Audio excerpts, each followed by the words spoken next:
She slid $5 across his table. What the little girl wanted from a mafia boss shattered him. In a world built on fear, where his name silenced rooms and ended arguments, nothing ever surprised Lorenzo Marcelli anymore. Not betrayal. Not bullets. Not blood. But on a rainy Thursday afternoon, a child no taller than his suit jacket walked into his fortress of shadows and asked him for something he'd spent his whole life trying to forget. The city always smelled like two things at once, rain and regret. They drifted through the alleyways the same way rumors did, settling into cracks the sunlight no longer tried to reach. And above it all, towering like a reminder of the deals people made with their own darkness, stood the Marcelli Hotel. A palace built by fear. A monument held together by debts. To the public, it was the kind of place tourists photographed from a distance, whispering that famous people and dangerous men were seen entering those glass doors. But inside, beneath the velvet carpets and the chandeliers that hung like crystal lies, was the empire Lorenzo Marcelli had carved out of survival. He wasn't the kind of man you approached. You waited for him to notice you. You prayed he never did. But on the morning this story truly began, Lorenzo sat alone at his corner table in the hotel's private restaurant, swirling black coffee inside a porcelain cup like it was an oracle. His suit was the kind of black that made other blacks look faded. His silence was a weapon, and every pair of eyes in the room knew to look at him only long enough to earn safety, never long enough to invite interest. He wasn't old, not yet. 48, broad-shouldered, polished, with those calm, patient eyes predators are born with. Eyes that measured the space between people's words and their intentions. But he looked tired that morning. Not the tired that sleep fixes, but the kind that settles on a man who has survived more nights than he was supposed to. Rain tapped against the window behind him like restless fingers. The city felt unsettled. Maybe because it sensed what was coming. Maybe because it recognized that the story of a man often begins only when the world sends him something he doesn't know how to name. The first sign of change was so small he didn't notice it. A shadow in the doorway. A hesitation. A shift in the air as if someone too gentle had stepped into a room built for wolves. The maitre d' straightened his jacket and hurried toward the entrance, his voice polite but strained. "I'm sorry, sweetheart, you can't be an H." But the child slipped past him. Not pushed. Not ran. Just walked with the quiet certainty of someone who has already decided that the impossible deserves a fair chance. Lorenzo lifted his eyes just barely. A girl. 7, maybe 8. Brown hair that curled from the rain. Shoes too thin for the weather. A small hand clutching something. A plastic coin purse the color of faded lavender, the kind sold in convenience stores or given to children by people who don't know how to buy gifts. She walked straight toward him. Not toward safety. Not toward the staff. Toward him. He didn't blink. Didn't move. Didn't reach for the gun tucked beneath his jacket or the knife hidden in the fold of the tablecloth. He simply studied the small figure approaching like an unrehearsed miracle. "Sir," she said softly. Her voice wasn't scared. It wasn't shaking. It wasn't rehearsed like those who watched their words around him. It was honest. And that alone was enough to send a ripple through the room, a quiet that felt heavier than gunfire. The guards shifted. The maitre d' stiffened. Even the rain behind the glass seemed to pause. No one addressed Lorenzo first. No one looked him in the eye unless they wanted to leave the room with fewer options than they entered with. Yet here she was. A little girl with wet hair and a lavender coin purse standing in front of the most dangerous man in the city, as if she'd wandered into the wrong story. Dangerous man in the city, as if she'd wandered into the wrong story, but believed she could correct it. Lorenzo cleared his throat, the sound deep, edged with curiosity wrapped in warning. "What do you want, kid?" The girl didn't flinch. Instead, she took 3 small steps closer, each one a defiance of every whispered rule the city lived by. She reached the table's edge, placed her small hand on its polished surface, and using both hands, pulled open the stiff clasp of her coin purse. She removed $5. Not a bill. Coins. For singles folded tightly together, and a heavy silver dollar placed on top like a crown. She pushed them toward him. The sound of coins sliding across mahogany echoed louder than it should have. The room froze. Conversations died mid-sentence. Even the air felt like it stopped to watch. Lorenzo stared at the money, then at her, then at the trembling hands she quickly hid behind her back. as if admitting they shook would break the spell of her courage. "What is this?" he asked. "A payment," she said. "For what?" She swallowed, gathering strength. "For your help." His eyebrow lifted. Help. A word no one in his world used unless they meant protection, revenge, or silence. Children didn't speak that language. Children didn't walk into a lion's den with braver hands than adults. But this one did. "And what?" he asked, voice low. "Do you need help with?" She lifted her chin, not proudly, not defiantly, but with the quiet dignity of someone who had made peace with her truth before bringing it forward. "My brother." A soft murmur rippled through the restaurant, curiosity, suspicion, prophecy. But Lorenzo didn't interrupt. Children in his world were ghosts that floated around the edges of criminal stories, not participants in them. But this child walked into the center. "What about your brother?" She hesitated. A single breath trembled through her. Then came the answer that would undo the life Lorenzo had built with careful cruelty, brick by brick. "He's missing," she said. "And nobody's looking for him." The room tightened. The guards exchanged glances. Somewhere at the bar, a glass was set down gently, as if afraid to break the silence. Lorenzo didn't move. Not his fingers. Not his jaw. Not even his breath. Because there was something in her voice, something unfamiliar yet painfully recognizable. Desperation. But not the kind adults carried. This was a smaller kind. Quieter kind. A kind shaped by nights where someone tried very hard not to cry loud enough to wake the world. "And why?" he asked, leaning forward slowly. "Do you think I can find him?" Her answer came immediately. "Because everyone is scared of you." A few guests inhaled sharply. Lorenzo didn't. "And you're not scared?" he asked. She shook her head. "No." "Why not?" Her voice barely rose above a whisper. "Because you look like someone who listens." The strangest thing happened then. Laughter tried to escape his chest, but didn't. Not because he held it back, but because it died before reaching his mouth. Something else rose instead. Something he hadn't felt in years. Recognition. The girl mirrored someone he once knew. Someone who had stood before him with trembling courage. Someone he had failed. He leaned back in his chair, the weight of her words settling like dust on memories he avoided. "So you walked all the way here," he said quietly, "in the rain with $5 to ask a monster for help?" She nodded, her small hands gripping the edges of her coat. "I didn't know where else to go." And there it was. The sentence that reached him where bullets never could.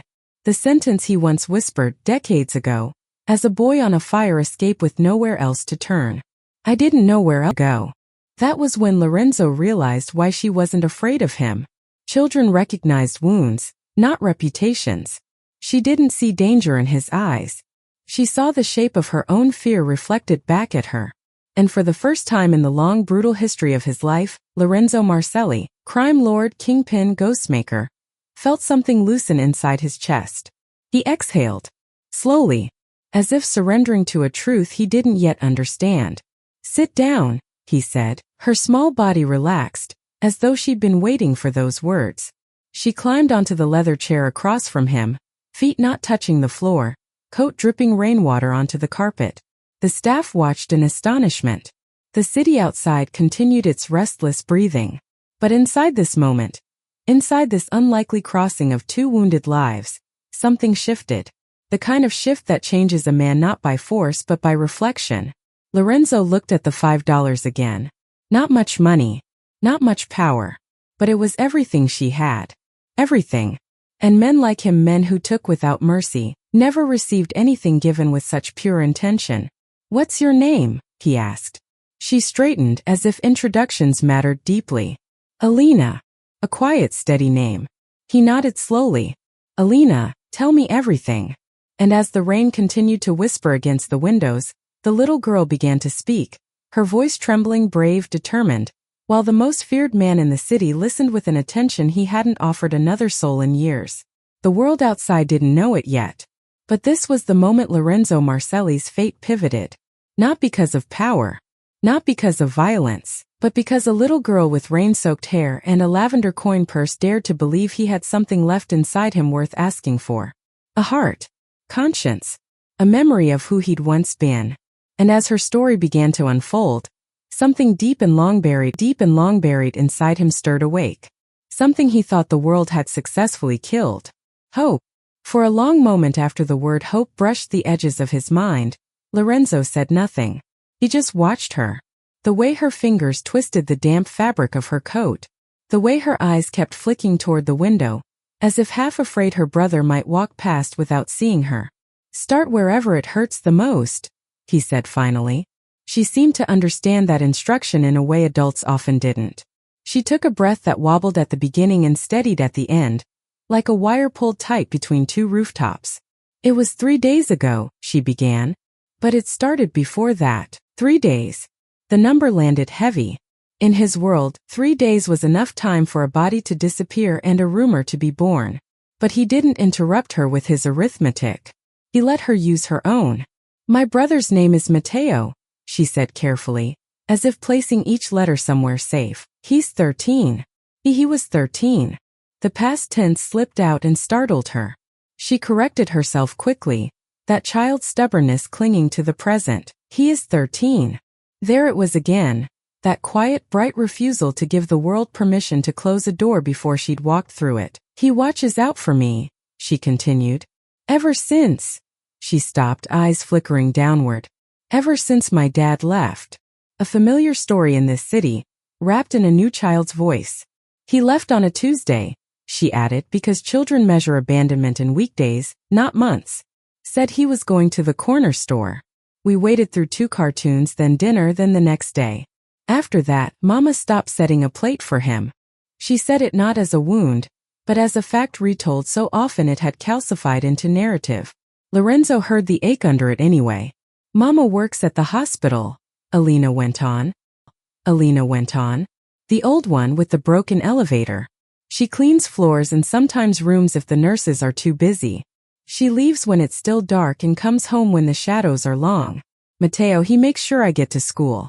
He makes me oatmeal even when he burns it. He says he's the man of the house now, but...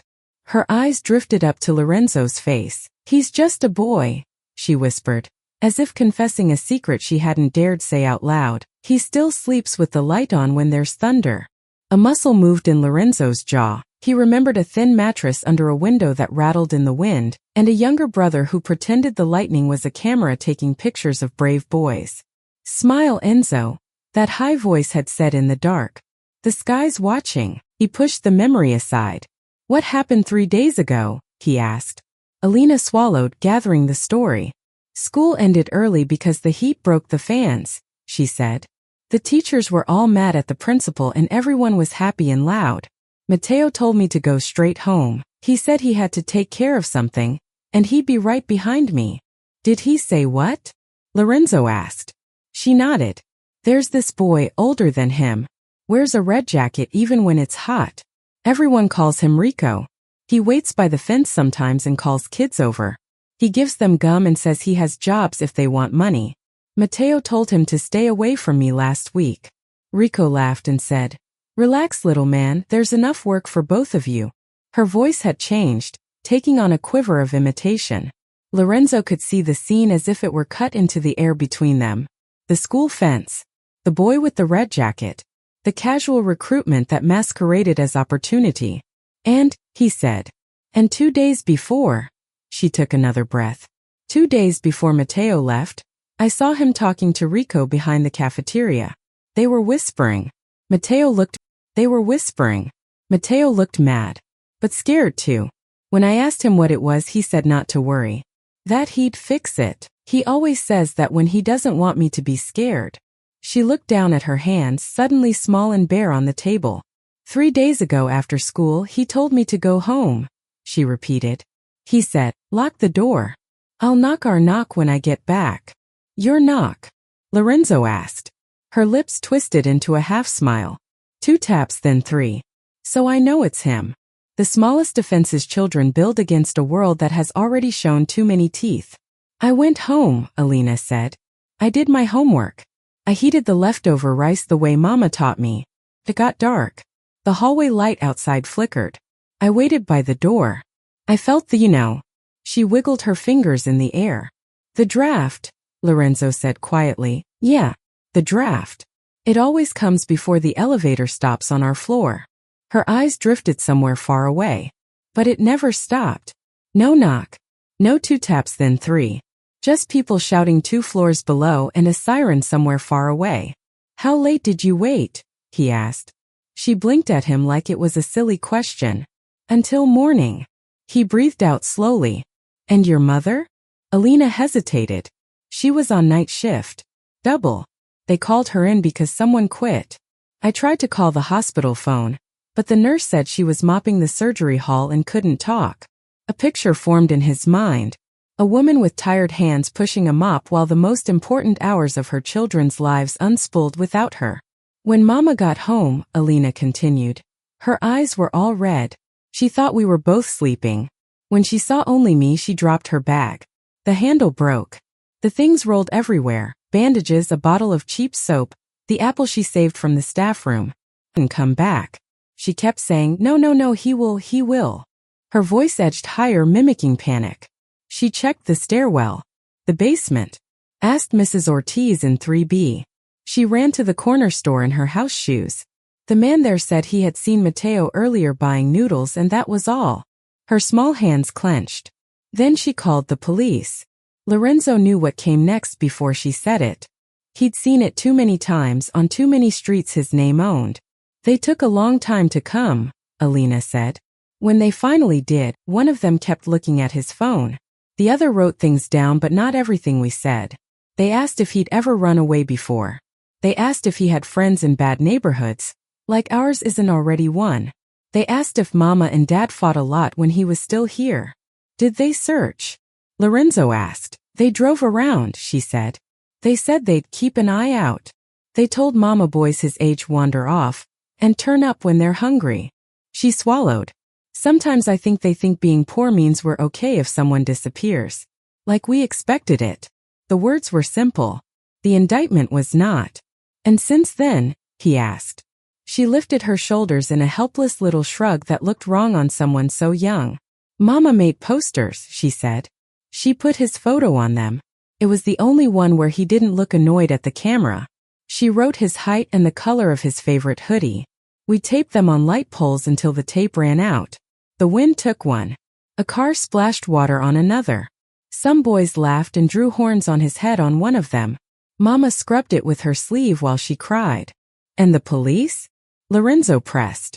She looked at him directly now, anger burning through the wetness in her eyes.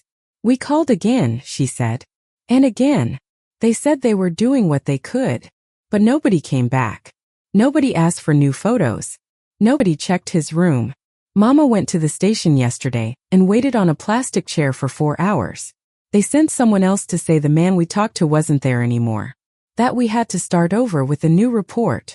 The room around them was so quiet you could hear cutlery tremble against porcelain in someone's unsteady hand. So, Lorenzo said almost gently, why me? She didn't hesitate. Because when I walk home, she said, I hear people. They whisper about you in the stairwells and the market and outside school. They say you know everything that happens in this city. They say nothing moves without you letting it. They say if someone disappears and people want them to stay gone, you're the only one who could change that. She leaned forward now, small elbows on the table, as if she could push her plea into his bloodstream. And I thought, if you can make bad things happen when you want, maybe you can make a good thing happen too. Even if nobody pays you enough. The $5 on the table caught the light then, coins glinting like tiny accusations. Nobody pays you enough. Lorenzo stared at the money as a ghost of his past walked through him. A narrow kitchen. A cracked window. His kid brother Nico holding out 3 wrinkled bills to a man with sharp shoes and dull eyes. Please, that boy had said. My mother's sick. You know people at the hospital. You can help. The man had laughed and patted Nico's head like he was a stray dog who'd learned a trick. Later that year, those same sharp shoes had stepped over Nico's body in an alley, glancing at it the way people glance at yesterday's newspaper. Lorenzo had sworn something then. Not just vengeance. Not just ambition. He'd sworn he would become so powerful no Marcelli would ever again beg for mercy from men who considered their suffering a form of entertainment. He had kept that promise. He just hadn't expected to become the man that children now came to with crumpled money and impossible hope. He cleared his throat softly. The line between his brows deepened, not just from age, but from a memory pressing its thumb there. You went to the police, he said slowly. To your neighbors. To the store owners. To the school. What made you think you could walk in here? The question wasn't a rebuke.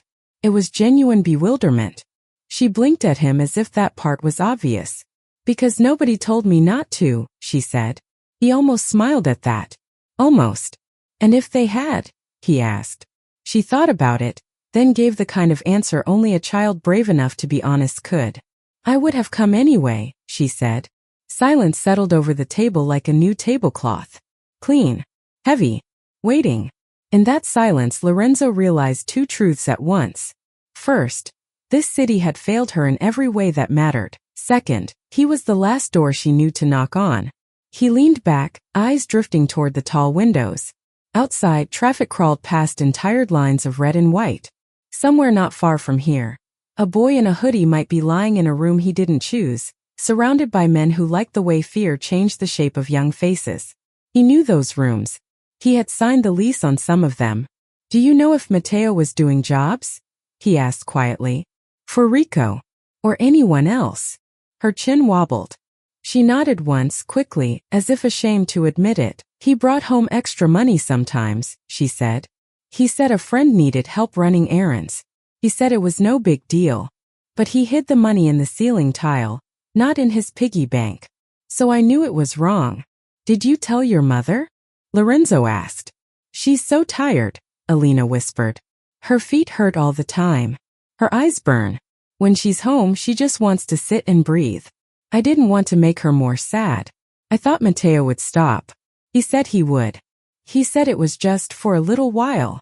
A familiar phrase. The city's lullaby to those it devoured. Lorenzo's gaze slid to the corner of the room where one of his lieutenants stood, pretending not to listen. Marco avoided his eyes. He had grown up 3 blocks from the school Alina described. He knew the Rico types. He probably paid some of them once. Alina, Lorenzo said, turning back to her. Do you know Rico's last name? She nodded. Santos. Marco stiffened. There it was. A thread connecting the soft, desperate world of a little girl's apartment to the hard, polished empire Lorenzo controlled. Santos. The name surfaced in his mind like a file from a drawer. Rico Santos. Small-time runner. Neighborhood leash holder. Paid to move packages, wrangle kids, keep the street buzzing just enough to be profitable, but not enough to invite a full raid. He wasn't top tier. Just another replaceable link in a long, ugly chain. Except now that chain wound itself around a boy named Mateo, and a girl named Alina sitting at his table with $5 and a hope he wasn't sure he deserved to hold. Lorenzo picked up one of the coins and studied it. The silver dollar was scratched, worn smooth in places. This wasn't loose change. This was saved. How long did it take you to collect this? He asked. She chewed her lip as she counted silently. All summer, she said finally. From picking up bottles and cans. From helping Mrs. Ortiz carry her laundry. From holding the door for people at the corner store when it rained. I was going to buy Mateo new shoes when school started again. Her voice wavered, but she pushed through. But I think he needs this more. She wasn't talking about him. She was talking about hope. He set the coin back down with uncharacteristic care. You understand, he said, measuring each word, that I'm not a good man. She met his gaze with unnerving steadiness. Mama says nobody is only one thing, she replied. She says sometimes even bad people have one good thing left inside them. I just need your one good thing. You can keep all the rest. He had sat across from judges, priests, politicians, men who dressed their power in different uniforms and called their compromises by softer names. None of them had ever spoken to him so simply. For a heartbeat, the restaurant vanished. The walls dissolved. The chandeliers disappeared. He was on a fire escape again. Rain on his face, Nico's laughter in the stairwell, the city still young in its cruelty. A little boy's voice echoed in his head. You're strong, Enzo. Stronger than them. One day, people will come to you for help, and you won't have to beg nobody. He had become that man. He just hadn't expected a little girl to ask him to use that strength in the opposite direction of everything he'd built. He inhaled slowly, then exhaled through his nose, a decision crystallizing in the space between who he had been and who he might still become. "All right," he said at last. "I'll look for your brother." The words felt heavier than any oath he'd sworn in back rooms thick with smoke and greed. They felt like a pivot. Alina's shoulders sagged as if someone had taken half the sky off her back. "Thank you," she whispered. "We're not done," he added, voice low. "There's something you should understand." He pushed the $5 back toward her. "You keep this." Her eyes widened. "But you said it was a payment." He nodded. "It was. I've been paid enough." He wasn't talking about money. He was talking about all the blood, all the silent compliance, all the fear that had bankrolled his life. She hesitated, then slowly pulled the coins and bills back with both hands, as if reclaiming not just money, but the right to need it again. "Go home, Alina," he said, softer than anyone in that restaurant had ever heard him. "Stay with your mother. Don't open the door unless it's her. Or unless you hear 2 taps, then 3. Her mouth trembled into something like a smile. "Our knock," she said. "Yes," he replied. "Your knock." She slid off the chair, coat dripping. She looked suddenly smaller again, as if courage had stepped back inside her to rest. "Will you really look?" she asked, standing beside his table, eyes searching his face for a crack where truth might leak out. He held her gaze. "In my world," he said quietly, "when I say I'll find someone, I find them." It wasn't a promise she could fully understand. It was a warning to the city he owned. She nodded once firmly, then turned. The maitre d' rushed forward, this time not to block her, but to escort her gently through the maze of tables. People parted as she passed, some eyes softening, some hardening, each person confronting a different version of themselves in her small, determined back.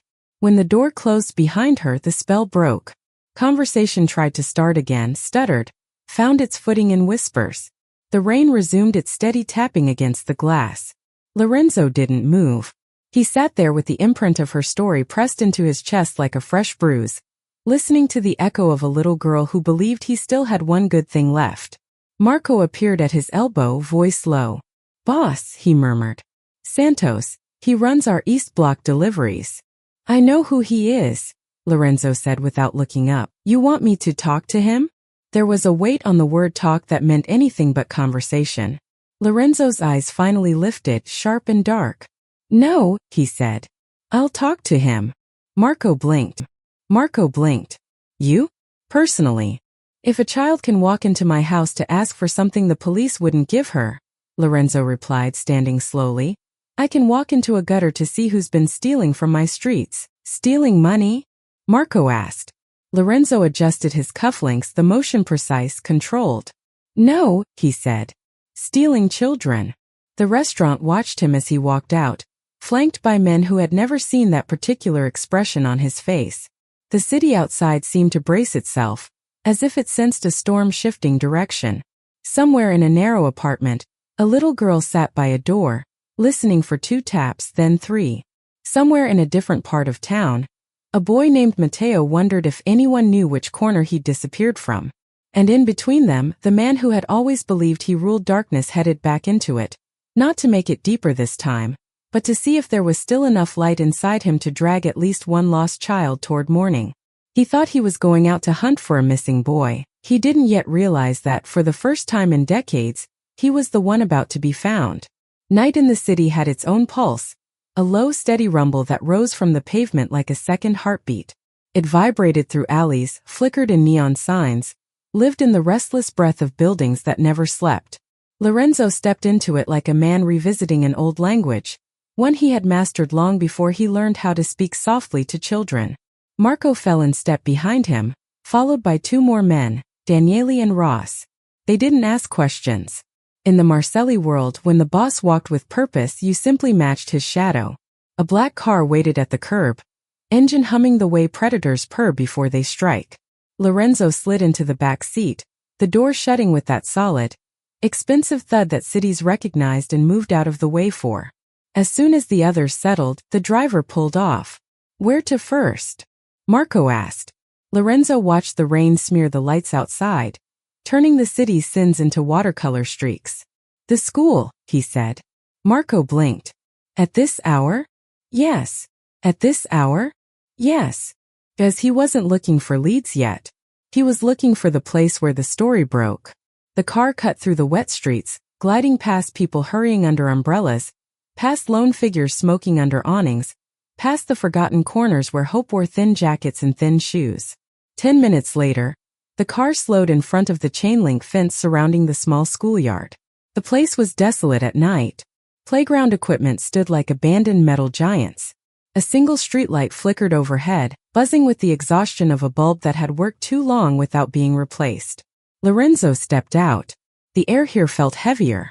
It always did where children walked during the day but adults bled during the night.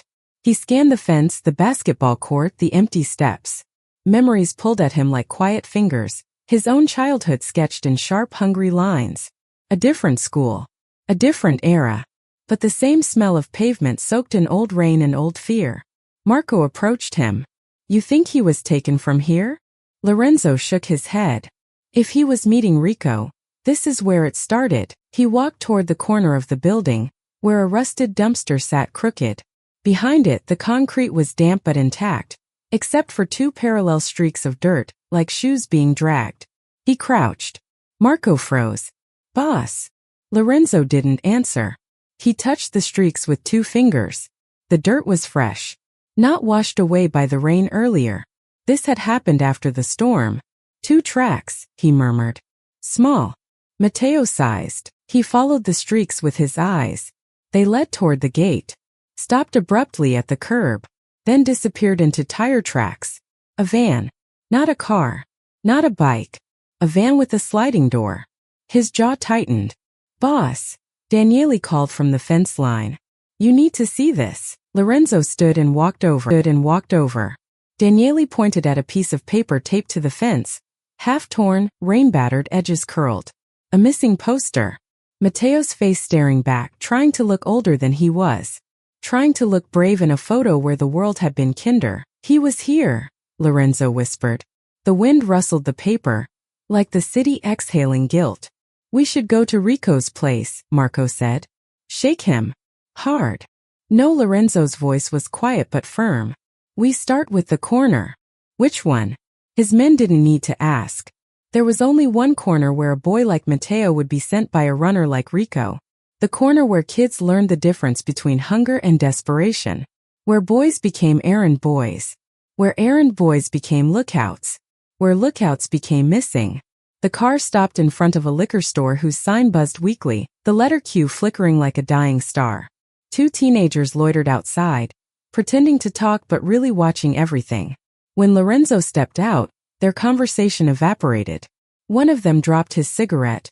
The other shoved his phone into his pocket so fast it nearly snapped. Lorenzo approached them calmly. You know Rico Santos? The taller teen tried to play dumb. A lot of people named. Lorenzo held up a hand. The boy shut up mid-sentence. The shorter one swallowed. He comes by sometimes. When? Lorenzo asked. Earlier, the boy whispered. Maybe an hour ago. With who? Just kids. The boy glanced nervously at Marco. Sometimes he drops one off. Sometimes he picks one up. Lorenzo stepped closer, his voice low but sharp enough to cut truth free. He picked up someone today? The boy nodded painfully. Describe him. A hoodie. Blue. Too big on him. Mateo. Lorenzo's blood cooled. What happened next? The taller boy exhaled shakily. They got into a van. What van? Black. No windows. Looked wrong. Wrong how? The boy didn't need to explain. Vans without windows were never used for anything good. Which direction? Lorenzo asked. The boy pointed down the block, toward the warehouses. Of course, where the city stored its secrets in metal boxes. Go home, Lorenzo said. The boys fled like freed prisoners. Marco stepped beside him. Warehouse district's big. 10 blocks. Dozens of buildings. We're not searching the blocks, Lorenzo said. We're searching the people. He turned back toward the car. Call Fina, he told Marco. Marco stiffened. Fina? You serious? Lorenzo nodded once. Fina was rumor and ghost. A city informant who heard whispers before they became shouts. A woman with her ear against every wall, her loyalty always for sale, but her fear of Lorenzo permanent. Marco dialed. 2 rings. A raspy voice answered. What do you want at this hour, Marcelli? Lorenzo took the phone. A van, he said. Black. Windowless. Warehouse district. Who's running something tonight? A pause. Then, you don't want to be near that part of town. Tell me anyway. Another pause. Longer. Heavy. Finally, Fina whispered. There's a new buyer in the district. They're taking kids. Teen boys mostly. They pay cash. Fast. Lorenzo's world tilted. They paid Rico, Fina continued. Your boy. He's been using kids as bait. Delivering them for cuts. What buyer? Lorenzo asked. A man named Harrow. Lorenzo froze. Harrow. A trafficker. A ghost the police couldn't catch and the criminals didn't cross. A man until now. Where is he? Lorenzo demanded. Fina didn't hesitate. Warehouse 27.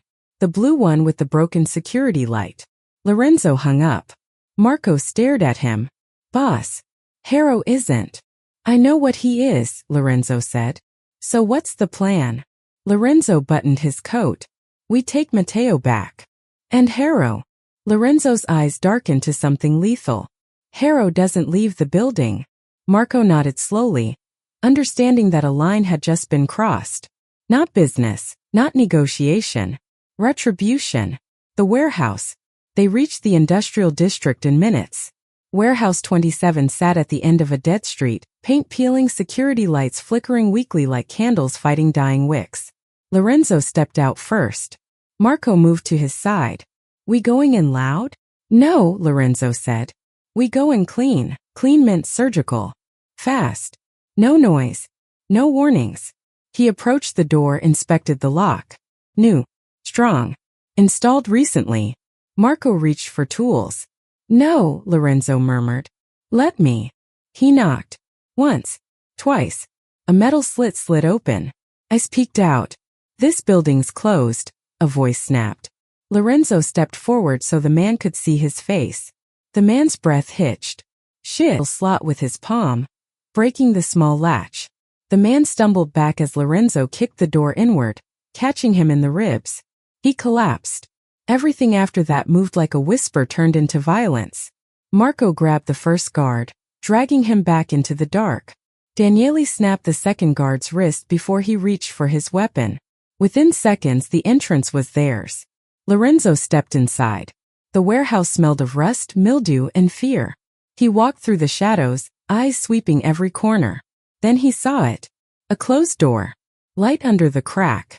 And voices. Children. His chest tightened. He moved forward, fast, quiet, deadly. Marco held up 3 fingers, 3 guards inside. Lorenzo nodded. Daniele positioned himself by the hinge. Marco blocked the back exit. Ross readied the suppressor. A silent count of 3. Then, Lorenzo kicked the door open. The room exploded into motion. Men shouted. A gun was drawn. Ross fired first, silent flash, 1 guard down. Marco tackled the second. Daniele disarmed the third. Lorenzo ignored all of them. He looked at the far corner where 5 boys huddled. And one of them, a blue hoodie too big for him. Matteo.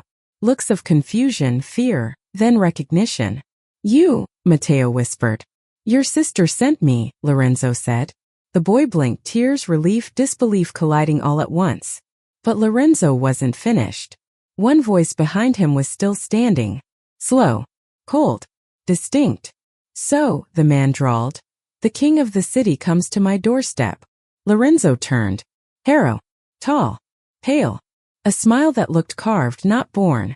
You've taken something that belongs to me, Lorenzo said. Harrow chuckled. You think this boy is your property? He is under my city, Lorenzo growled, stepping forward. Which means he is under my protection. Harrow raised an eyebrow. Since when do you protect children? Lorenzo's answer was simple. Since one asked me to. And before Harrow could speak again, Lorenzo crossed the distance and struck him. Once clean, controlled. Harrow hit the wall. Slid down. Didn't get up. Marco exhaled. That's one way to send a message. Lorenzo didn't respond.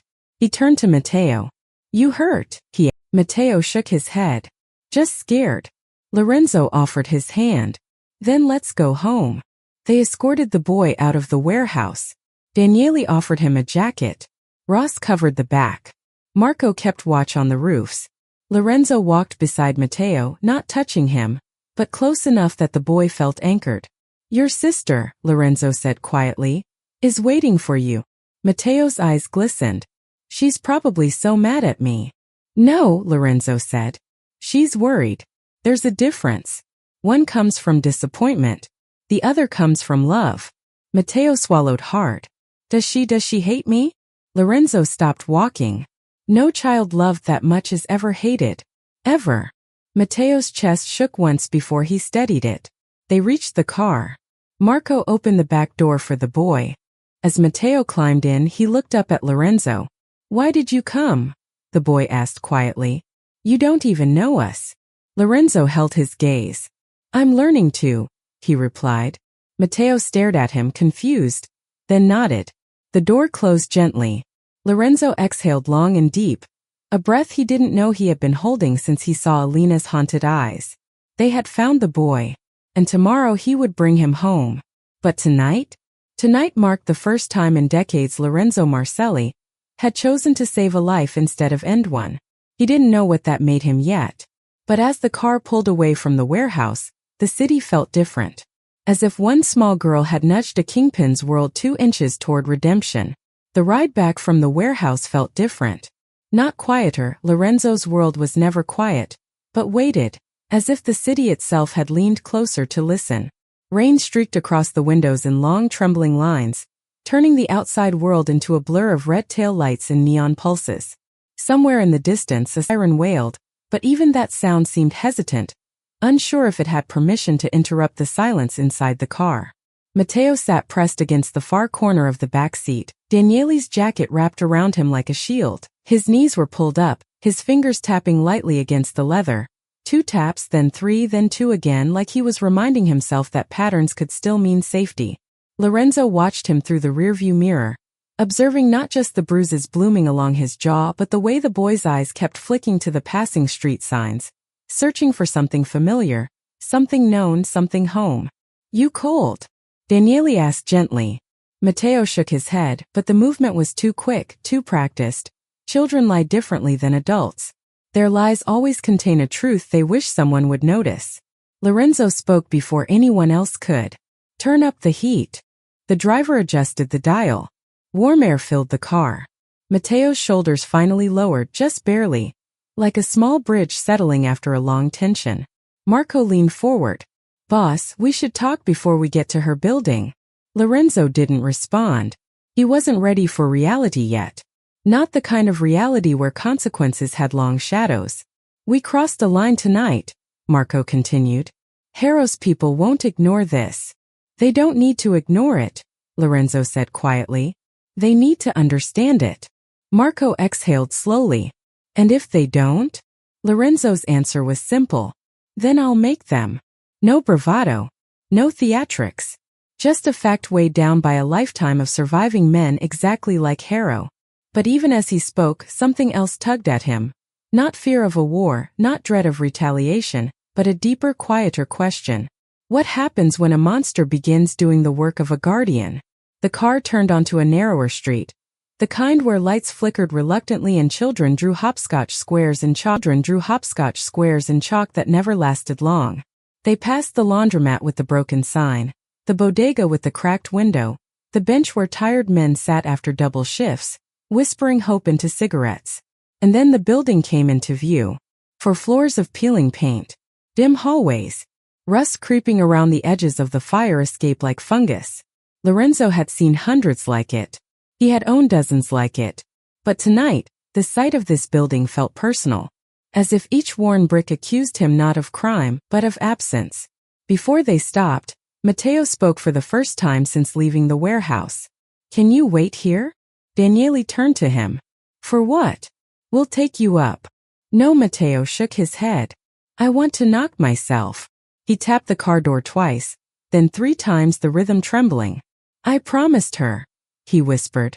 Lorenzo's chest tightened. The boy wasn't asking for privacy. He was asking for identity, for autonomy, for the right to return to his own story on his own terms. Go, Lorenzo said. We'll watch. The car stopped under the flickering street lamp. Matteo took a breath, opened the door and stepped into the cool night air. His shoes splashed slightly in a shallow puddle, the sound small but clean, like something being washed. He walked toward the entrance. Slowly, nervously, but each step was deliberate. Lorenzo watched him disappear inside. Think he'll be okay? Marco asked. Lorenzo didn't answer. Not yet, because just then up on the 3rd floor a light turned on. A shadow moved rapidly behind a curtain.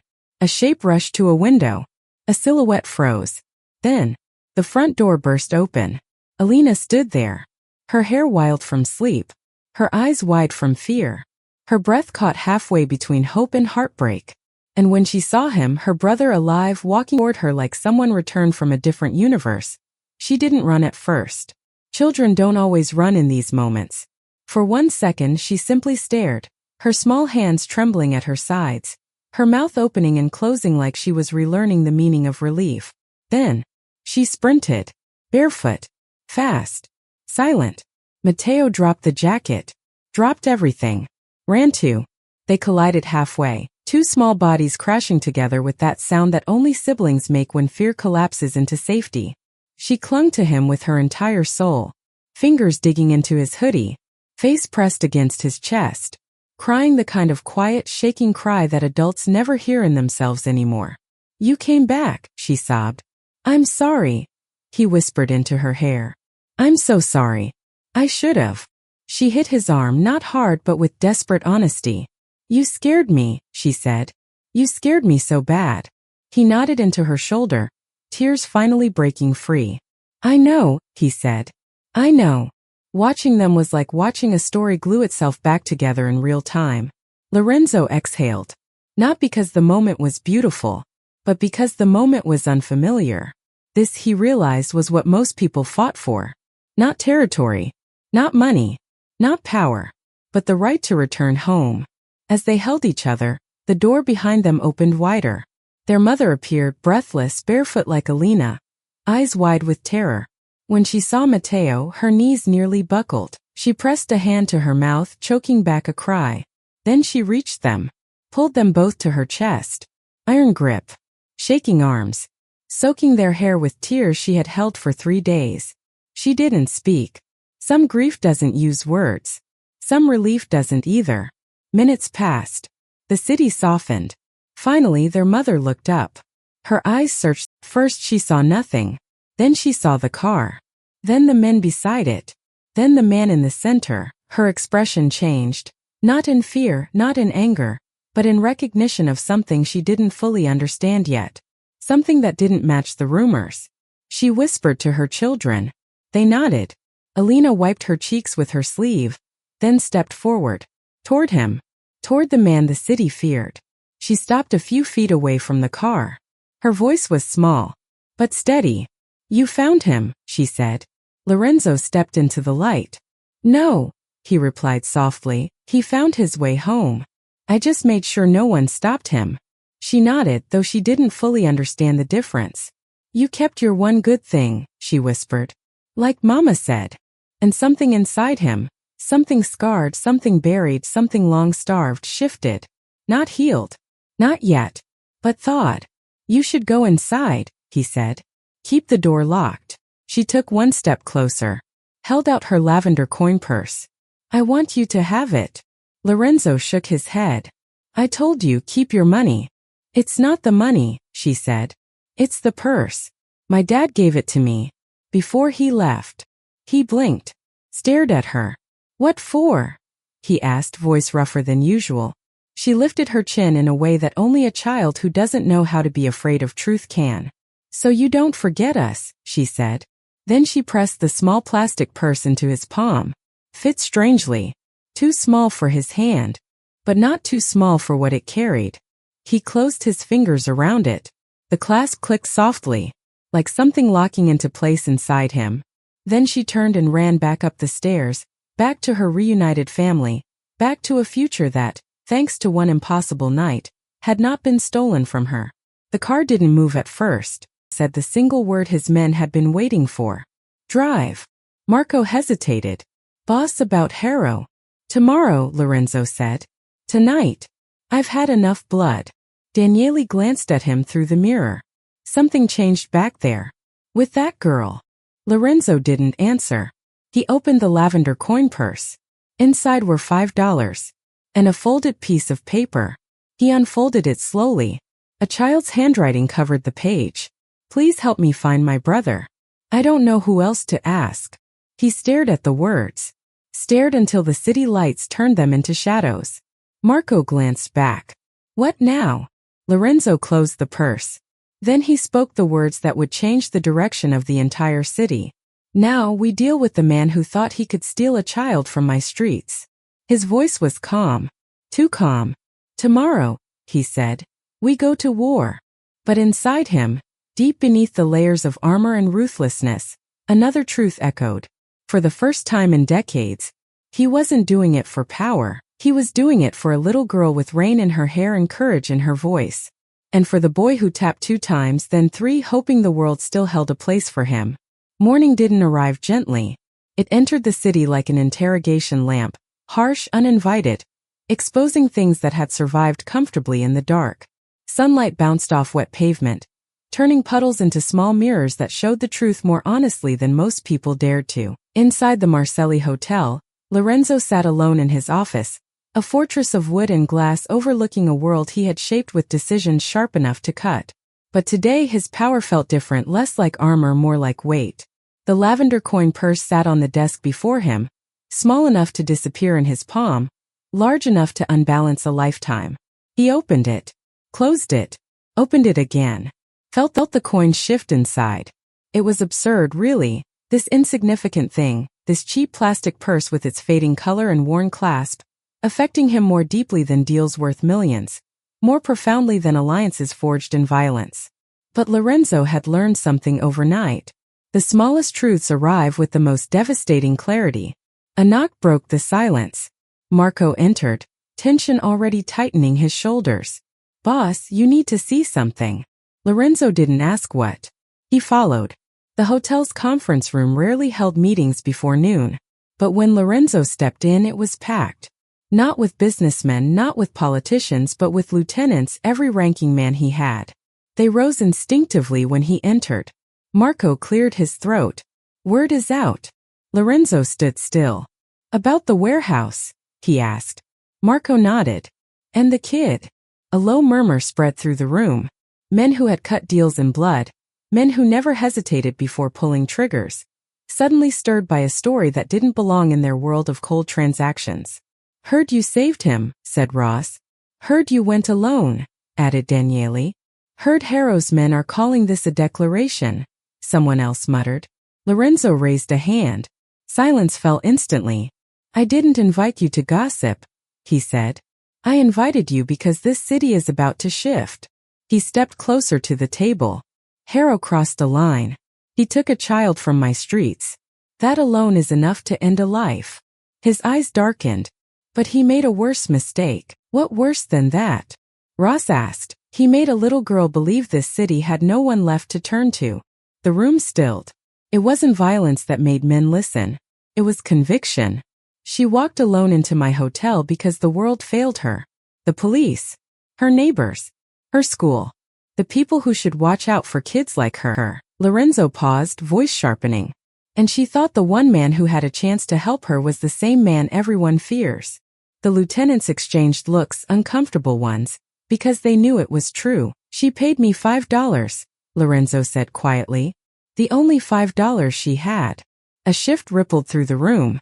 Men who carried $1,000 watches and $10,000 suits fell silent under the weight of a sum so small it made them question everything.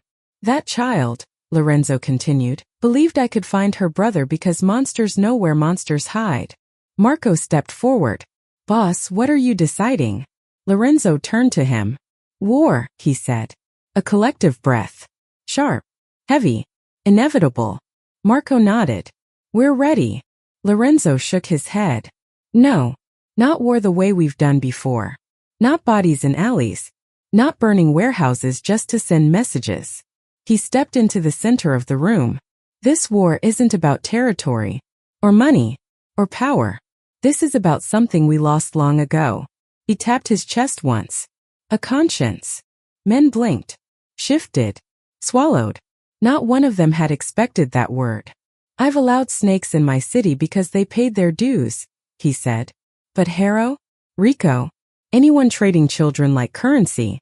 He leaned forward, voice dropping like a final verdict. They don't get to exist here anymore. A pause. Not in my city. One by one heads nodded. First cautiously, then firmly, then fiercely. Even men who followed him out of fear began following him out of belief. Daniele spoke first. What's the plan? Lorenzo took a breath. Then he said the sentence that changed the purpose of every man in that room. We clean the city. A ripple. Not fear. Not resistance. A strange fierce pride. And Harrow, Lorenzo said, is the beginning. Before going after Harrow there was one loose thread. One boy who had sold other boys for cash. One rat who had led Mateo into danger. Rico Santos. He wouldn't get far. Runners always returned to one of three places, their corners, their girlfriends, or their mothers. Lorenzo chose the third. He, Marco, and Ross stepped out into the bustling morning, the city rubbing sleep from its eyes. People moved faster now, coffee in hand, rushing to whatever life demanded before it demanded too much. But as Lorenzo passed, the air shifted. Whispers followed. Curious glances lingered just a little too long. Adults fear what children trust. The world knew something had happened last night. They just didn't know what. Yet, they reached the apartment complex in minutes, for brick floors sagging into themselves, windows patched with tape, stair rails shaking with each touch. Inside, the building smelled of old oil, warm bread, and forgotten dreams. They climbed. At the second floor, a door cracked open. A woman peered out. Wrinkled. Tired. Terrified at seeing three men like them. Mrs. Santos? Lorenzo asked. She froze. Ross stepped forward. We're not here to hurt you. She swallowed. He told me. If anyone came asking, her voice cracked. Please don't take my boy. Lorenzo's jaw tightened. Where is he? She trembled, pointing weakly toward the stairwell. On the roof, she whispered. He hides there when he's scared. The roof door creaked open. Cold wind slapped their faces. A litter of bottles, cigarette butts, and stolen backpacks lay scattered around. And at the far corner, Rico. Thin. Red jacket.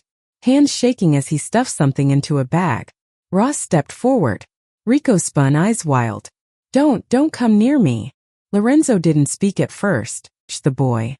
This was what desperation looked like when it was dressed like defiance. You ran, Lorenzo said finally. Rico swallowed hard. I had to. Harrow would. Harrow doesn't own you anymore. Then you do. Rico spat. You think you're better? You think you run this place? Lorenzo stepped closer. I don't claim boys, he said. But I protect them. You sold them. Rico's voice cracked. I didn't have a choice. There is always a choice, Lorenzo said. Even if it's a bad one. Rico's eyes darted to Marco. I didn't know they'd take Mateo. I thought they'd scare him, use him for a job, that's all. Lorenzo slammed him against the wall. The boy gasped. You thought wrong. Fear flooded Rico's face, but so did something else. Something almost like relief. Are you gonna kill me? He whispered. No, Lorenzo said. Rico blinked. Because runners always expected death. Always counted on it. Death is too easy, Lorenzo said. You're going to tell me everything. Rico swallowed. About Harrow? About the buyers, Lorenzo said. The routes. The contacts. The kids. The deals. Everything you know. Rico trembled. And if I do? Then I'll make sure Harrow never touches you again. Rico stared at him. Confused. Terrified. And for the first time hopeful. Why? Rico whispered. Why help me? Lorenzo stepped back. Because he saw it now. This boy wasn't evil. He was alone. Desperate. Trapped by a world that chewed on children and spit out criminals. Because someone helped Matteo, Lorenzo said. And someone should have helped you. For the first time, Rico's eyes filled with tears. Real ones. Not the manipulative kind. I didn't want to be this, he whispered. No one ever talk. Rico did. He told them everything. Names, locations, codes, schedules, and lastly, Harrow's real headquarters. A location much worse than a warehouse. A place where boys weren't kept. They were moved. A place Lorenzo had promised Alina he would burn to the ground. When Rico finished, he wiped his eyes with the back of his sleeve. I'm sorry, he whispered, for what I did to that kid. Lorenzo stared at him for a long, heavy moment. Apologize to him, he said. When you're ready. Rico nodded weakly. Now go, Lorenzo said. Rico blinked. You're letting me leave? For now. Rico didn't understand, but he ran. When he disappeared down the stairwell, Marco stepped beside Lorenzo. You're changing, Marco said quietly. No, Lorenzo replied. I'm remembering. Remembering what? That before this life, Lorenzo said, I was a boy who needed someone to make a different choice. Marco exhaled. So what now? Lorenzo looked out over the city, the skyline bruised with morning light. Now we go to Harrow. And after him? Lorenzo's voice dropped into something cold and certain. After him, we clean every corner of this city until children never come to me for help again. Marco nodded. Hard. Determined. Deadly. And for the first time in memory, Lorenzo realized. He wasn't leading an army into darkness. He was leading them out. Lorenzo didn't return to the hotel immediately. Instead, he told the driver to keep moving, to let the city pass beneath them like a film reel. He wasn't sure he'd ever watched from the right angle. The morning sun cut through the fog in thin, bending shafts, slipping over graffiti walls, broken sidewalks, and crowded bus stops where mothers clutched lunchboxes tighter than hope. Every corner felt different now, sharp, as if the city itself had been waiting years for him to finally look at it instead of through it. Marco glanced at him from the front seat. Boss, you're quiet. I'm thinking. That's new. Lorenzo ignored the attempt at levity. His mind was elsewhere, stuck between two versions of himself. One carved from brutality, the other cracked open by a child with $5 and more courage than most men he knew. The car stopped at a red light near a row of abandoned storefronts. Lorenzo saw a boy, no older than 10, tying his sister's shoelaces on the sidewalk. She giggled, wobbling on unsteady legs as he tightened the knot and checked it twice. A simple act. A small moment. Yet something inside Lorenzo tightened painfully.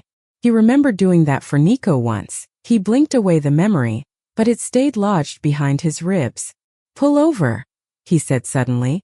The driver parked. Lorenzo stepped out and walked alone, leaving the men in the car. He needed space. Air. Noise. Something unfiltered. The city gave him all three at once. The smell of exhaust, the chatter of street vendors, the raw hum of life trying to survive itself. He walked until he reached the river. Brown water rolled under the bridge, carrying debris, secrets, and forgotten choices. Lorenzo leaned on the railing, palms absorbing the cold metal. This was where he used to come with Nico. As boys. Before the world decided their value. Before Lorenzo learned the cost of power. Before Nico paid the price of another man's cruelty. He closed his eyes.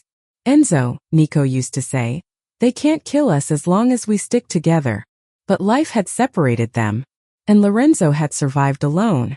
For the first time in years, he wondered what his brother would think if he saw him now, a man feared by everyone except the one person who needed him most. Maybe that was the point. Maybe power was never meant for fear.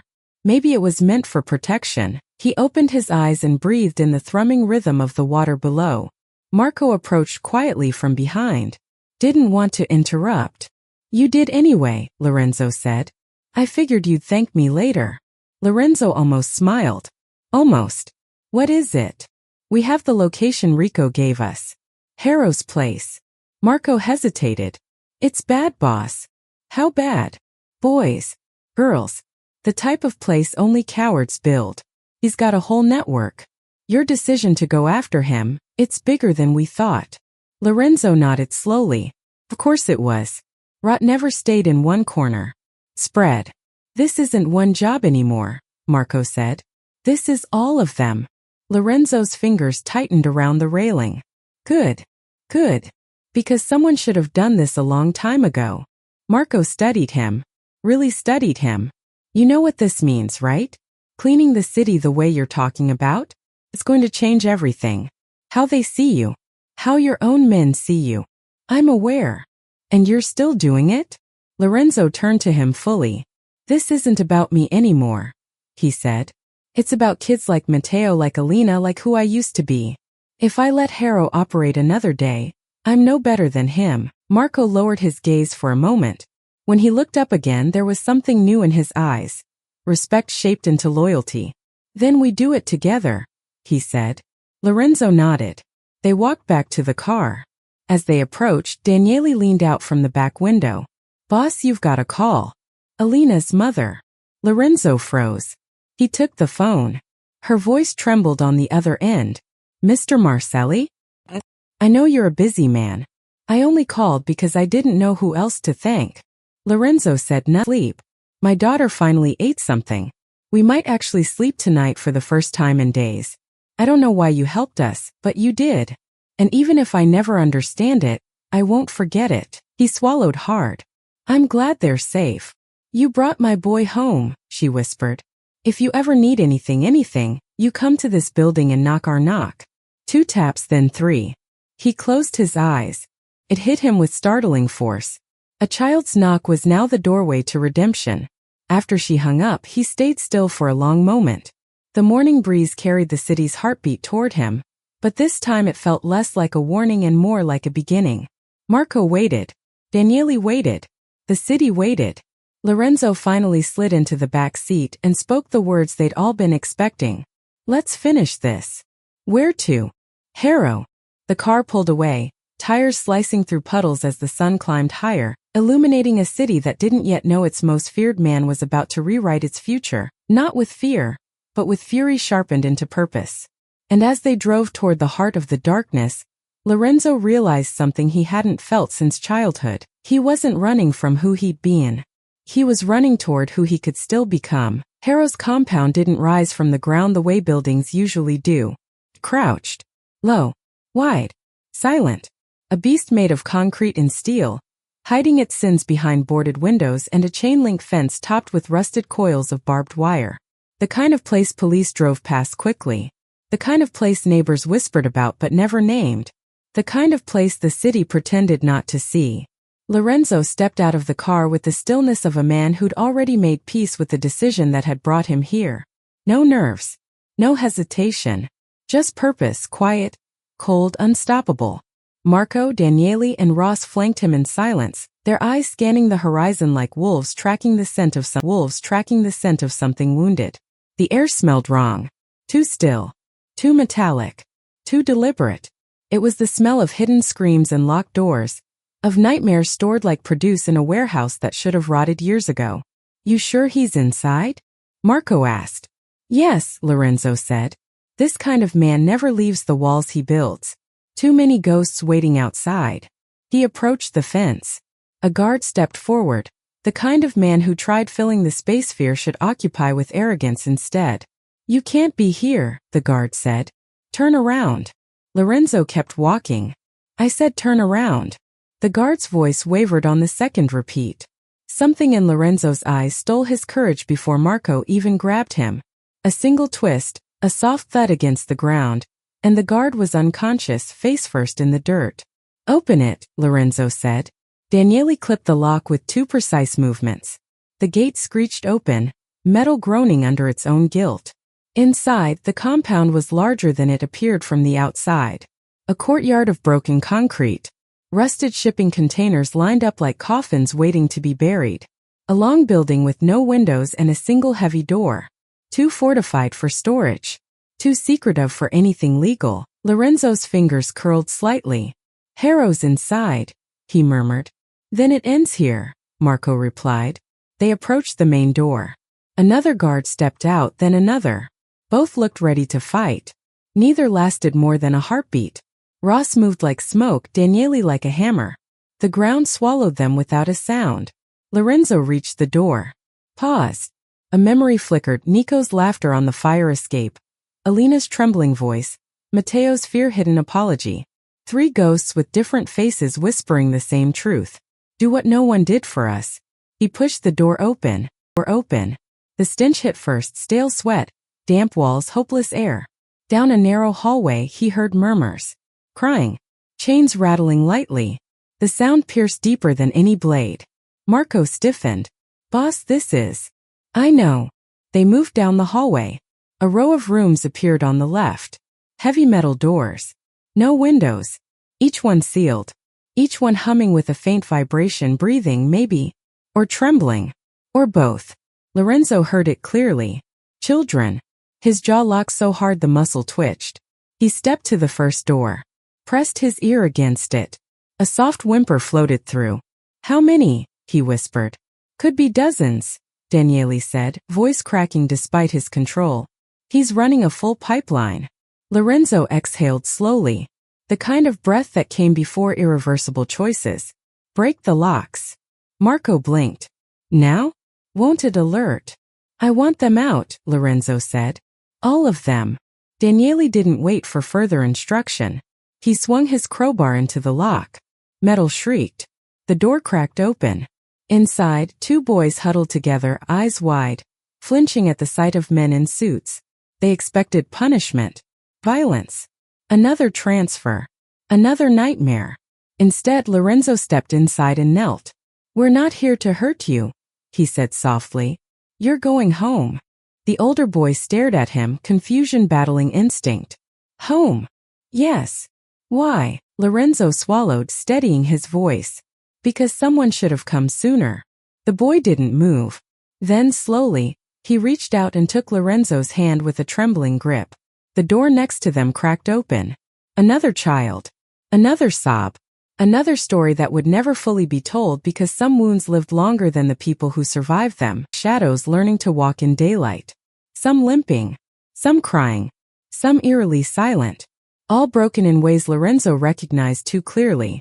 Ross, Lorenzo said quietly, get the vans. Call our doctors. Our safe houses. Every building we own is theirs until we figure out where they belong. Ross nodded and sprinted away. Then a sound echoed from the far end of the hallway. Slow. Measured.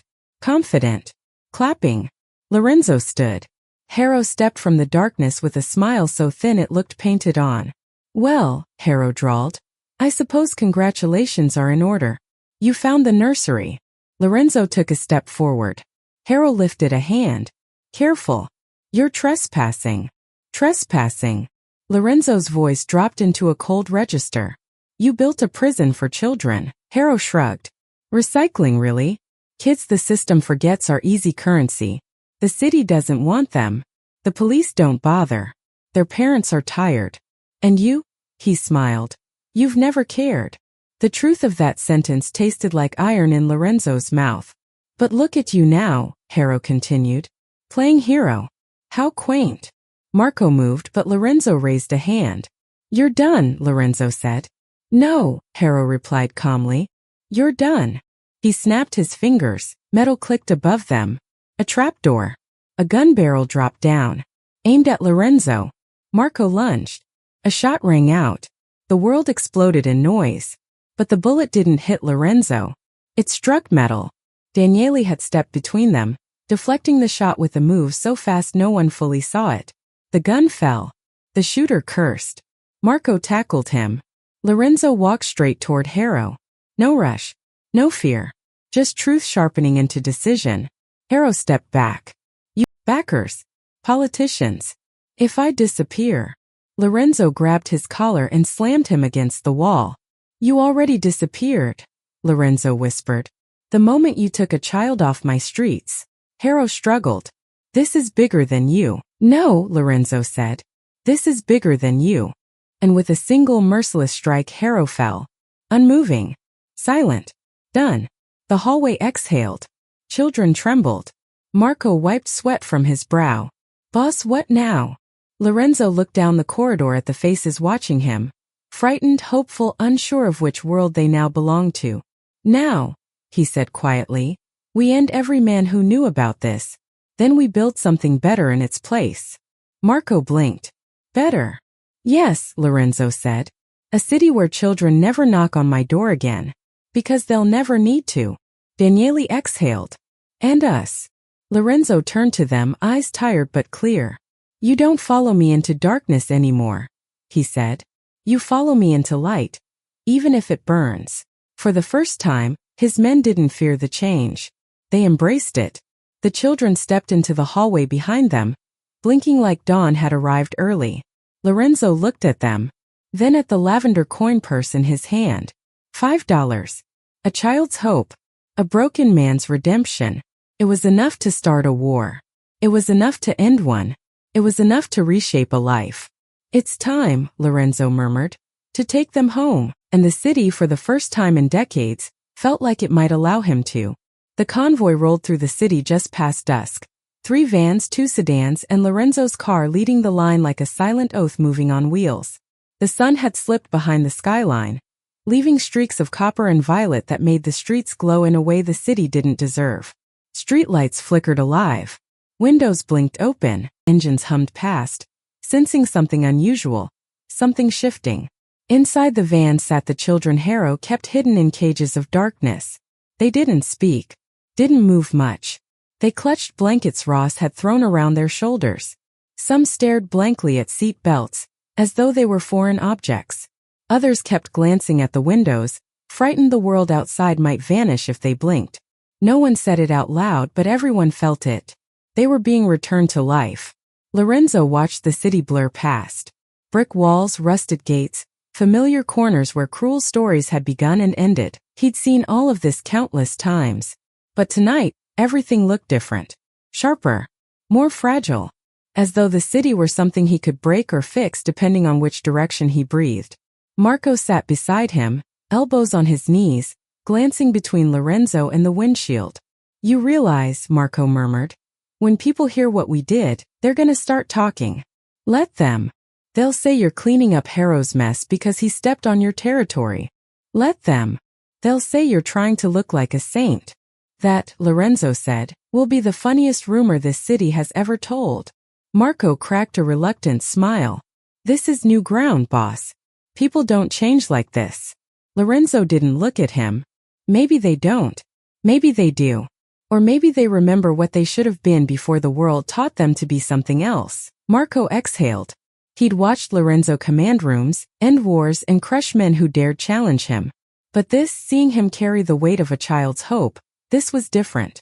This was dangerous in a new kind of way. Because change wasn't a weapon anyone in their world knew how to predict. The convoy turned onto a quieter street. 2 churches, a playground missing half its swings, and a low building painted blue with a mural of hands reaching upward. Lorenzo stepped out first. A soft murmur spread through the alley. People had arrived, dozens of them. Parents clutching photographs. Mothers with shaking hands. Fathers with panic embedded so deeply it looked like part of their skin. Neighbors who had spent nights searching alleys, checking shelters, calling hospitals.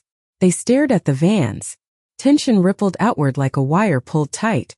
Marco whispered, "We should be careful. They don't know what's coming." "They will," Lorenzo said. Ross opened the van doors one by one. And when the first child stepped out, the world inhaled sharply. A mother screamed her son's name. A father dropped to his knees. A sister collapsed against her brother, shaking with disbelief. The alley transformed into a storm of sobbing, clutching, collapsing bodies, people reuniting in ways that were too raw to watch and too sacred to look away from. Children who'd forgotten the sound of their own names heard them again. Children who'd gone silent cried into familiar chests.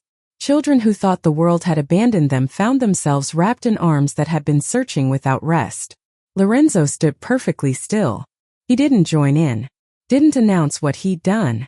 Didn't offer his name. He wasn't here for applause. He was here to witness what redemption looked like on other people's faces. Then soft footsteps. Light, careful, hesitant. Alina's mother appeared. Breathless from running, Matteo and Alina behind her. Their eyes widened at the sight of the returning children, at the sound of parents shouting names they once feared they'd never say again. Alina found him first. She moved to his side without speaking, her tiny hand slipping into his like they'd known each other far longer than 2 days. Her grip was warm, small, certain. "You did it for all of them," she whispered. He didn't answer, because he didn't know how to accept a truth spoken so gently. She tugged on his coat, lifting her face. "Mama says people who do good things shouldn't hide." "I'm not hiding. You're standing in the dark," she said. He glanced down. She was right. He'd stopped beneath the shadow of a fire escape while everyone else stood in light. He stepped forward, into the glow of street lamps, into the sound of families being rebuilt, into the part of the world he'd avoided for most of his life. People noticed. One by one, eyes turned toward him. Some widened in fear, some narrowed in confusion, but none turned away. A mother approached him slowly, her son wrapped around her waist. Her voice trembled. You brought him home?" He didn't respond. She pressed a hand over her mouth. "I don't care why you did it," she whispered. "Thank you." Behind her, another parent echoed the sentiment. Then another, and another. In a matter of breaths, the alley filled with murmurs of gratitude aimed at a man no one had ever dared thank for anything. Some approached him. Some bowed their heads. Some wept quietly as they passed. Lorenzo felt none of it land where it should. He only felt the weight of what he'd allowed for too long. The children who hadn't been saved. The ones whose names would never be called again. "Boss," Marco said quietly behind him, "you need to see this." He gestured toward the end of the alley, where 2 police cruisers had stopped. Officers stepped out, stunned by the scene, unsure whether to intervene or stand still. One officer, old or weary, approached the crowd. When he saw the children, his eyes filled instantly. "My God," he breathed. "My God." He looked at Lorenzo, and for once there was no hostility, no posturing, no demand for explanations. Just a man witnessing something he couldn't categorize. "Who did this?" the officer whispered. Lorenzo didn't speak. Didn't need to. The answer was scattered across the alley, in every reunited hug, every sobbed name, every trembling embrace. The officer swallowed. He didn't arrest Lorenzo, didn't threaten him. He just nodded, as if acknowledging a truth the city wasn't ready to name. Lorenzo took a long breath and turned toward the children still waiting to be reunited. Volunteers were taking their names, calling shelters, scanning the crowd for matching faces. One small boy, no more than 6, clutched a stuffed bear missing one eye. He stood alone, staring at the street, waiting for someone who hadn't yet turned the corner. Lorenzo moved toward him. The boy didn't flinch. "Are you waiting for your mom?" Lorenzo asked softly. The boy nodded. "What's her name?" "Isabella." Lorenzo looked at the volunteers. "Has anyone contacted her?" One shook her head. "We're trying. Phones keep going to voicemail." Lorenzo crouched in front of the boy. "She's on her way," he said gently. "She'll run faster than she's ever run." The boy looked up, hope flickering. "You promise?" Lorenzo hesitated. Then, yes, because promises made to children demand a different kind of truth. Marco approached him quietly. "You did good, boss. Real good." Lorenzo didn't respond. He watched the boy cling to the bear, tiny fingers digging into the worn fabric, waiting for the one person who mattered. Alina stepped beside him again. "You look sad." "I'm not sad." "Yes, you are." He didn't deny it. She pointed to the boy. "Help him too." "I am." "No," she said. "Help him by staying. People listen when you're here." Lorenzo blinked. For the first time he understood. He wasn't saving the children, they were saving him. A long silence settled. Heavy. Honest. Marco broke it. "Boss, the city's talking." The Marcelli name did something good. Really good. Lorenzo finally looked at him. "I don't care what they say." Marco smiled softly. "I know. But it matters." Lorenzo watched the crowd. The children. The families built back with shaking arms. The alley that felt warmer than any cathedral he'd ever stepped into. He wasn't the man they thought he was anymore. He might never be that man again. Tonight wasn't about him. It was about a child's knock that had split his life in two. It was about Matteo walking home with a second chance. It was about a lavender coin purse that had weighed more than any fortune he'd built. It was about every child whose name would no longer be whispered on the wrong streets. And it was about the city itself for the first time breathing easier. Lorenzo inhaled, exhaled, then spoke the only words that fit the moment. "We're not done." Marco nodded. "I figured." Alina tugged his coat lightly. "What happens now?" she asked. Lorenzo looked down at her, this small mirror of courage that had stood in front of a monster and asked him to be human. "Now," he said, "we build something better. And after that," she whispered. He squeezed the lavender purse in his fist. "After that," he said softly, "we make sure this city never needs someone like me again." She smiled then, a soft, tired smile, the kind that said she believed him even if he didn't know how to believe himself yet. The night hummed around them, warm, alive, full of the rare electricity that sparks only when something truly changes. Something had shifted inside the city. Something had shifted inside Lorenzo. And as he watched the alley fill with rebuilding families and trembling reunions, he understood. Redemption doesn't erase a past. It rewrites a future. In the days that followed, the city changed faster than rumors could keep up. Harrow's network fell apart in pieces. Doors kicked in, records seized. Children quietly guided back into the light. Lorenzo didn't send men to do the work. He went himself. Not out of pride. Out of necessity. Out of a promise spoken by a trembling girl with rain-wet hair. Some corners resisted. Some begged. Some vanished. But the city, this city built on shadows and survival, began shifting its weight. Streets once ruled by whispered fear now echoed with something stranger, quieter, possibility. Marco noticed it first. "When you step out," he said, "people don't look away anymore." "I don't want them to look at me," Lorenzo replied. "That's why they do." But there was a cost. There always was. Old allies questioned him. Rivals watched closely. And for the first time in decades, the man who had moved like a storm found himself standing still, wondering what to build in the silence after the thunder. Late one night, he returned to the blue-painted shelter where the children had been reunited. Alina sat on the steps, swinging her legs, hugging a thermos almost bigger than her. "You came back," she said. "You shouldn't be outside this late. Mama's inside talking to someone. I wanted to wait for you." He sat beside her. The step groaned under his weight. She giggled softly at the difference. "You look tired," she whispered. "So do you." She leaned her head lightly against his arm. "Mama says tired from doing the right thing feels different than tired from doing the wrong thing." He exhaled. The truth stung not because it hurt but because it healed. "Is Mateo okay?" he asked. "He's drawing again," she said proudly. "He drew you." But with nicer eyebrows. A rare smile tugged at the corner of his mouth. "Good. And Mama says if you ever need help you can knock our knock." 2 taps, then 3. Lorenzo stared straight ahead. The city lights shimmered like stars too stubborn to stay in the sky. "I'll remember," he said. She nudged him gently. "You're different now." "No," he murmured. "Just trying to be." She pulled the lavender coin purse from her pocket, the one she'd given him, but it was empty now. She held it out again. "I think you should keep it," she said. "It helped you once." He closed her small fingers around it. "No, Alina. It helped you. Keep it for the next thing that scares you." She blinked up at him. "Will there be more scary things?" "Yes," he said softly. "But you won't face them alone anymore." She smiled, a tired, brave smile, and slipped the purse back into her coat. When her mother appeared at the doorway, calling her inside, Alina stood. She paused halfway up the steps and looked back. "You found more than my brother," she said. "You found yourself." Then she disappeared inside. Lorenzo stayed on the steps long after the door closed.